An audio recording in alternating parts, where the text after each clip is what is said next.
Olá, bem-vindos a mais um vídeo no Road to Agility e hoje eu quero apresentar mais alguns elementos dentro da metodologia ou dos passos que eu sigo para ter produtividade, segurança e liberdade no desenvolvimento de software. Então eu quero falar um pouquinho sobre as razões de problemas no desenvolvimento de arquitetura orientada a serviço. Isso serve tanto para a aplicação quanto qualquer outra atividade que dependa de integração entre aplicações que vão prover dados de fontes diferentes, né? Então, por que isso é tão difícil assim da gente trabalhar? Por que a gente acaba sofrendo com modificações de mensagens, modificações na estrutura de origem e às vezes são necessárias diversas modificações em serviços, é necessária a coordenação para publicar serviços. Tá como a gente se prevenir desse tipo de situação? Será que é possível evitar o monolito distribuído e ganhar performance? Ou seja, hoje eu vou te mostrar uma técnica simples que vai te ajudar a conseguir pelo menos os 50% de produtividade que eu venho falando aqui. Ou seja, são pequenas mudanças que eu identifiquei com o passar do tempo que fazendo facilita o nosso trabalho e que não estão assim, nem todas as técnicas, nem todas as modificações que eu proponho aqui são padrões ou são complexas ou são, enfim, todas são opiniões minhas e coisas que eu observei no dia a dia, desenvolvendo e sofrendo com as mudanças de negócio, de arquitetura, de tecnologia, né, que fazem parte do nosso dia a dia. Né? Então, assim, alguma coisa que eu aprendi é que não vale a pena lutarmos contra, mas sim incluirmos os elementos e ferramentas necessárias que vão ajudar a gente a suportar melhor essas mudanças aí com o passar do tempo, ok? Então, vamos lá, sem mais delongas. De onde vem? Eu acho que um ponto importante para a gente entender é de onde vêm os nossos problemas. Então, quando se trata de serviço, a gente tem diversas situações, ou digamos assim, formas de uso do ambiente, às vezes é um ambiente legado, ou até mesmo a gente projetou daquela maneira, fazia sentido em dado momento, mas conforme as coisas evoluem, fica difícil de lidar com isso. Então, tá, mas o que é uma solução, afinal? É uma solução é um conjunto de serviços interconectados. Pode ser que estes serviços estejam em componentes hospedados no mesmo local ou hospedados em componentes diferentes, né? Então, por isso que eu trago ali.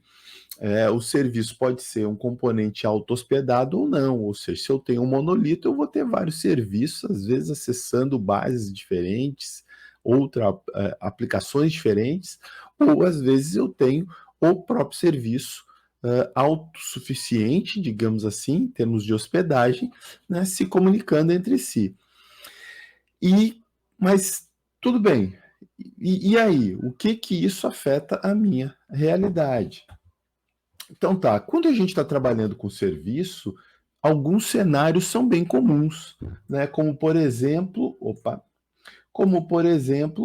eu tenho uma base de dados com múltiplos serviços compartilhando essa base e alterando essa base, alterando dados nessa base. Quando a gente tem essa realidade, nós já naturalmente causamos impacto. Um serviço vai impactar o outro, né? Principalmente em termos de consistência. Né? Ou seja, aí eu vou até me apoiar, né, numa coisa que o Uncle Bob fala, ou seja, separe coisas que mudam por razões diferentes, né, e junte coisas que trabalhem, que mudem pelo mesmo motivo. Então, assim, se esses serviços estão separados, houve um motivo para isso, e esse motivo provavelmente foi o contexto de dados, ou até mesmo a velocidade de mudança entre eles, ou escala, ou seja, você tem algumas características te fizeram separar, ou fez quem projetou esse serviço projetá-los de forma separada. Mas, ao mesmo tempo, talvez tentando ganhar tempo, tentando eliminar a redundância de dados, se apontou para a mesma base. Só que aí a gente cai no cenário de coisas diferentes, modificando uma mesma fonte da verdade. Será que as modificações desses dois serviços fazem sentido dentro do mesmo contexto? Porque se a gente aponta para a mesma fonte da verdade, então quer dizer que elas estão, em tese, no mesmo contexto, ok? Outro problema, serviços sem base de dados, ou seja, os serviços stateless. E aí é um ponto importante. O serviço stateless, dependendo do que ele faça, ele não vai conseguir se recuperar. Então, é importante que ele não esteja no meio, porque, pensem comigo, ele está capturando dados de um outro serviço ou uma outra fonte de dados, executando alguma transformação e republicando ou armazenando essas informações em um outro serviço, em uma outra base de dados. Como é que ele se recupera em caso de falha? O que acontece se esse serviço falhar, se a rede falhar, se o outro serviço que ele vai receber as mensagens falhar, ou se a base onde ele está persistindo, onde ele está entregando o seu destinatário falhar?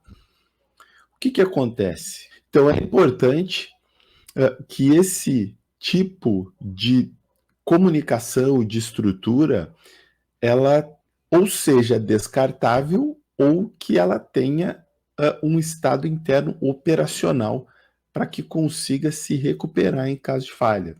E o terceiro é um serviço dependente. Quando eu tenho um serviço dependente, a estrutura de onde ele está pegando a informação, ela vai estar fortemente acoplada com ele, ou seja, ele depende, ele precisa seguir o formato do dado que está sendo exposto para ele. Essa dependência de como ela é projetada, ela pode nos trazer diversos desafios, porque os serviços precisam ser coordenados para serem atualizados, né? Na verdade, principalmente o serviço fonte, o serviço base, né, que está expondo informação. Mas e aí? Como é que eu lido com esses problemas, né? Como é que eu ganho velocidade e evito esses problemas? Então vamos lá. Aqui a gente começa a entender como atuar diretamente na integração. Porque se vocês observarem, só aproveitando aqui para mostrar mais uma coisinha. Deixa eu aumentar um pouquinho agora. Se vocês observaram, a maioria dos problemas estão nos serviços. Até aqui, eu acho que valeria a pena a gente colocar uma outra rodinha aqui, ou expandir, né, essa não só para comunicação, mas para a interface do serviço. Se vocês observarem, são pontos específicos, né? Assim, um está no destinatário, um está na origem, um está na comunicação, está na base de dados. Mas o que causa esse nível de acoplamento? Talvez aqui fique mais explícito no exemplo do serviço dependente. Ele precisa seguir a estrutura que está sendo gerada ou publicada pelo serviço de origem. Então, o problema fica mais latente. E como é que a gente lida com isso? No software, a principal ferramenta de garantia, de compatibilização, de geração de independência, né, ou de flexibilização, é a criação de uma nova camada de indireção. Ou seja, a gente resolve basicamente qualquer problema criando uma nova camada de indireção. O que é camada de indireção? Uma nova camada de software. Se eu acesso um arquivo e eu não quero ficar dependente, eu quero suportar dois tipos de arquivo, então eu preciso criar uma camada que me possibilite implementar os dois tipos de arquivo, de maneira que a aplicação, né, ela simplesmente leia o arquivo e passa o caminho do arquivo, e cada implementação vai ler esse arquivo de acordo com a sua lógica interna, a estrutura interna. A gente vê isso, né, sendo aplicado, por exemplo, nas camadas de acesso a dados, onde vários drivers de bancos de dados diferentes são implementados, mas em alto nível.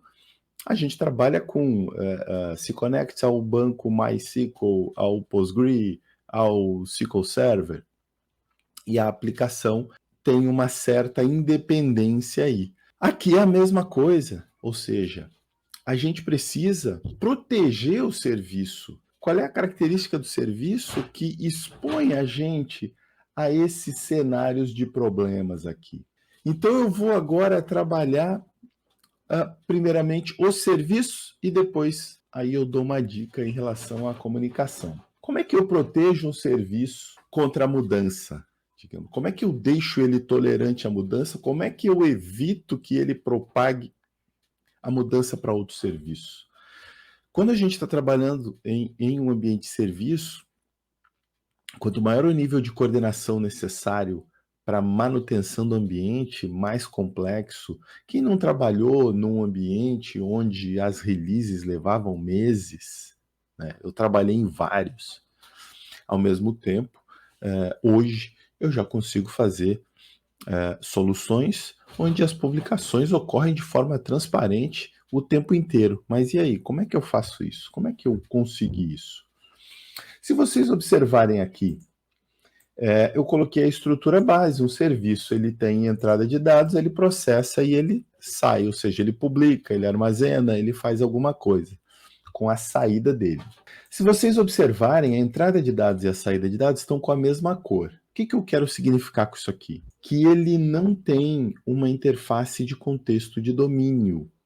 Ou seja, esse serviço, ele está basicamente expondo o que ele recebeu. Adriano, mas poxa, o que isso tem a ver? Como assim? Então, o que é expor o que ele recebeu? Digamos que ele tenha recebido uma notificação de cadastro de produto. A produto foi comprado. Ele está processando esse evento, essa mensagem de mudança, e ele está gravando esses dados. Ou está publicando esses dados para um outro serviço. Não importa se ele tem estado interno ou não, mas ele não está mudando a estrutura para o contexto dele, porque se o serviço ele está separado, então ele tem um contexto de domínio, ou seja, ele existe por uma razão, separado dos demais. Se ele existe por uma razão, qual é essa razão? Qual é a finalidade desse serviço? Ao que ele está atuando?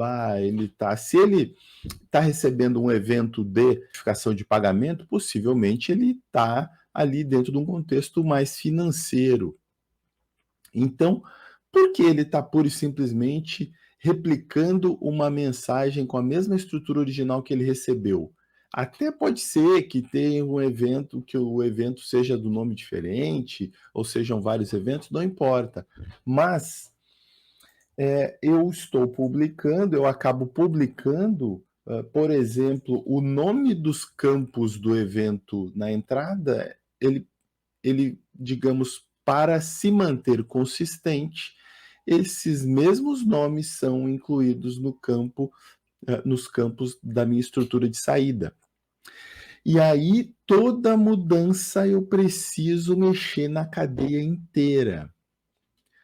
Como eu não tenho o contexto ao qual esse serviço específico está inserido, eu até posso ter o contexto, se eu tenho serviço, beleza, mas o fato de eu não contextualizar as mensagens ao contexto atual, mas sim ao processo, eu acabo obrigando ou propagando o impacto da mudança por todos os serviços que fazem parte daquela etapa do processo, ok? E aí, como é que a gente resolve isso? Como eu falei com relação à camada de direção, ou seja, a gente precisa quebrar essa relação entrada e saída. É necessário que este serviço propague a mensagem com a estrutura e os nomes relativos ao contexto do serviço que está publicando ou armazenando aquela informação. Ah, Adriano, mas poxa, o que você quer dizer com isso? Então vamos lá. Imaginem o nosso evento ou mensagem de confirmação de pagamento. Eu recebo o produto notebook, foi comprado pelo Adriano, valor de, sei lá, R$ 4.000 na data de hoje. Aí vem a configuração do notebook e tal. Recebi esse evento. Esse meu serviço, ele é de confirmação de pagamento. Então, dentro da confirmação de pagamento, o que faria sentido, por exemplo, eu ter? Eu preciso, o produto na confirmação de pagamento, ele depende de todos os detalhes do produto, por exemplo, no contexto de carrinho de compra ou de um showroom. Ou seja, se eu estou mostrando na tela, o produto tem uma série de campos, né? Se eu estou comprando no carrinho, ele se transforma num ID, pura e simplesmente, com uma descrição. E aqui na confirmação?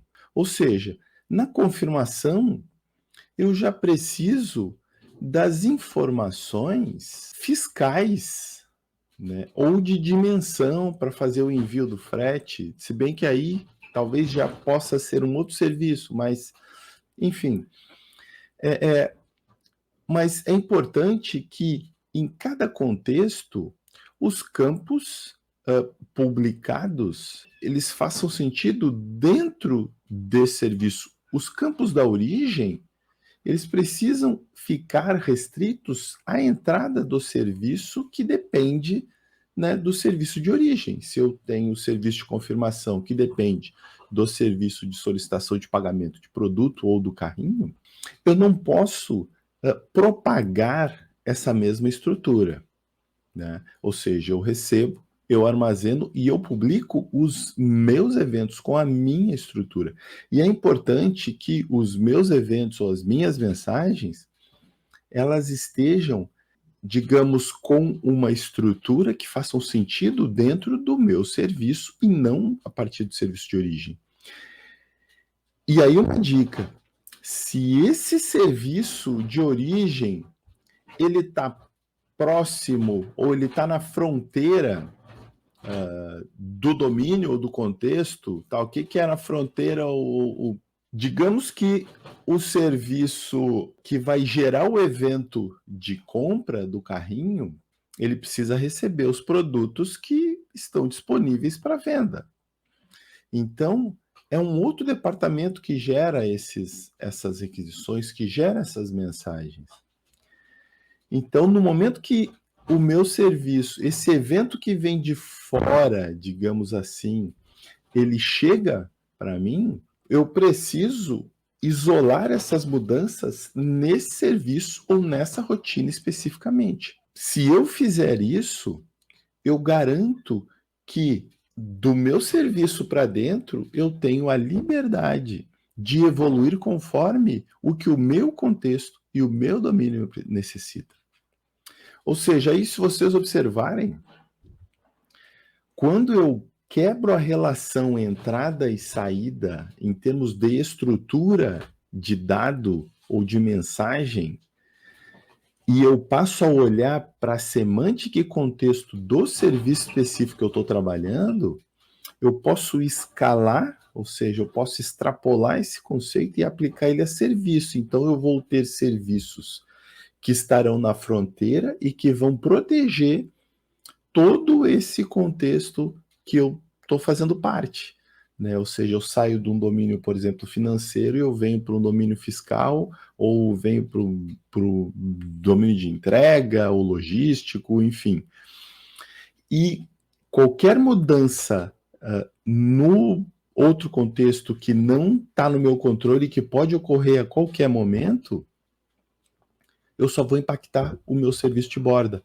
Eu não vou impactar todos os serviços dentro do meu contexto de domínio, beleza? Mas e aí, Adriano, o que eu ganho com isso? Produtividade. Lembra dos 50%, dos pelo menos 50% de produtividade. Por que você ganha produtividade? Porque você tem liberdade para mudar, você tem liberdade para evoluir. Você cria, literalmente, né, assim, você ganha um nível de expressividade em termos de processo muito grande.